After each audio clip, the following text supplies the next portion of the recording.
Today, we delve into the life of a polarizing figure, respected by many, criticized by others, but undeniably one of the most recognized names in military history. Erwin Rommel, the Desert Fox, stands as a symbol of tactical brilliance and strategic innovation. From his modest beginnings to leading entire armies, Rommel's story is one of ambition, ingenuity, and an unwavering code of honor. And this is his short story. Chapter 1. Early Beginning. Erwin Johannes Eugen Rommel was born on November 15, 1891, in Heidenheim, Germany. The son of a schoolteacher, Rommel displayed an early interest in engineering, dreaming of building airplanes. But it was his father who steered him towards a military career, a decision that would shape history. At the age of 18, Rommel joined the 124th Württemberg Infantry Regiment as an officer cadet. The discipline, structure, and challenges of military life suited him, and he quickly proved himself a natural leader. World War I was Rommel's proving ground. He demonstrated remarkable courage and innovation, particularly during the Battle of Caporetto in 1917. Leading a small force, he used speed and surprise to capture thousands of Italian soldiers, earning the prestigious Pour-le Mérite Medal. Chapter 2. Rommel in Nazi Germany.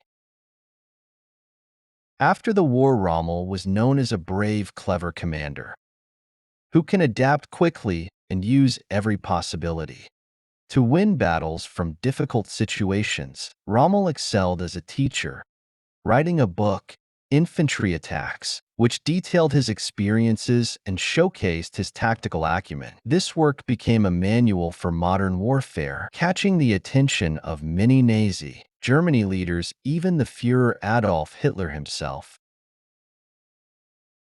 In 1940, as Nazi Germany launched its blitzkrieg across Western Europe, Erwin Rommel commanded the 7th Panzer Division.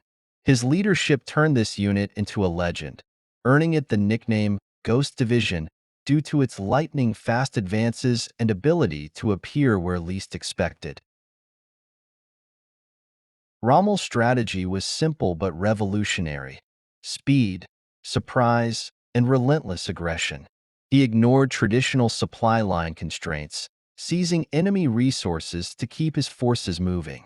His division bypassed strong points, encircling and disorienting Allied forces. One of Rommel's boldest moves came during the Meuse River crossing.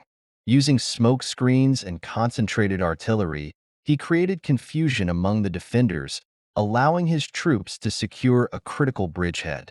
Within weeks, the Ghost Division raced across France, capturing 100,000 prisoners and vast amounts of equipment. Rommel's adaptability and refusal to wait for orders made him a key architect of Germany's swift victory. Following the stunning victory over France in 1940, Erwin Rommel's meteoric rise continued. Recognized for his brilliance on the battlefield, he was promoted to Field Marshal, one of the youngest in German history. German propaganda elevated Rommel to legendary status, portraying him as a symbol of the Wehrmacht's invincibility. Across Germany, he was celebrated as a national hero. His daring tactics and leadership inspired admiration at home and fear across Europe. Rommel's fame was not confined to Germany. His name became synonymous with innovation and audacity, solidifying his place as one of the most prominent generals of the era. Chapter 3. The Desert Fox. By 1941, the Axis forces in North Africa faced crushing defeats at the hands of the Allies. To stem the tide, Germany sent one of its most brilliant commanders to the desert, Erwin Rommel. Known as the Desert Fox, Rommel would use the vast expanse of the Sahara to turn the tide of war. One of Rommel's most legendary feats occurred at the Battle of Gazala in 1942. Faced with a heavily fortified Allied line, he devised a daring plan. Leading his forces in a wide flanking maneuver, he attacked from an unexpected direction, outflanking and overwhelming the Allies. In just weeks, Rommel's tactics forced a massive Allied retreat, capturing the strategic port of Tobruk along with 33,000 prisoners and invaluable supplies. His success was so decisive that even his opponents marveled at his brilliance. Rommel's victories in North Africa cemented his reputation as one of history's greatest military tacticians. The Desert Fox turned the seemingly inhospitable Sahara into the stage for some of World War II's most remarkable campaigns. A high-ranking British officer commented, "Rommel's leadership and audacity are unmatched. His grasp of desert warfare is extraordinary." Though the tides of war eventually turned, Rommel's mastery of strategy and innovation in the unforgiving desert left an indelible mark on the annals of military history. Despite his allegiance to Nazi Germany, Rommel was respected by friend and foe alike for his chivalry. He insisted on humane treatment of prisoners and avoided ideological atrocities. This set him apart in a dark chapter of history. Rommel's final chapter came during the Allied invasion of Normandy in 1944. Tasked with defending the Atlantic Wall, when Rommel arrived in late 1943, he was appalled by what he found. The so-called wall was riddled with gaps, poorly constructed, and lacked proper armaments. Rommel's strategy was clear.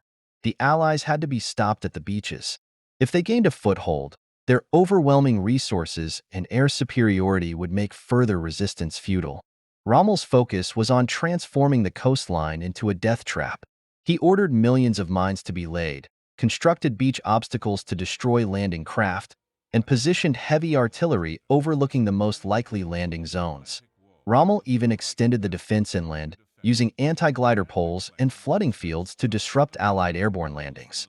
His aim was simple: cripple the invasion before it could begin.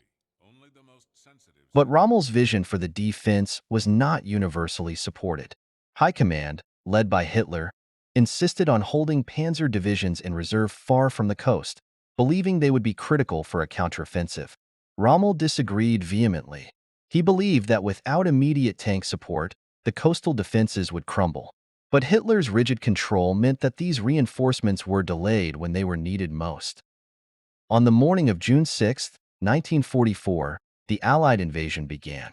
Despite Rommel's meticulous preparations, the sheer scale of the assault, backed by overwhelming air and naval bombardment, proved devastating.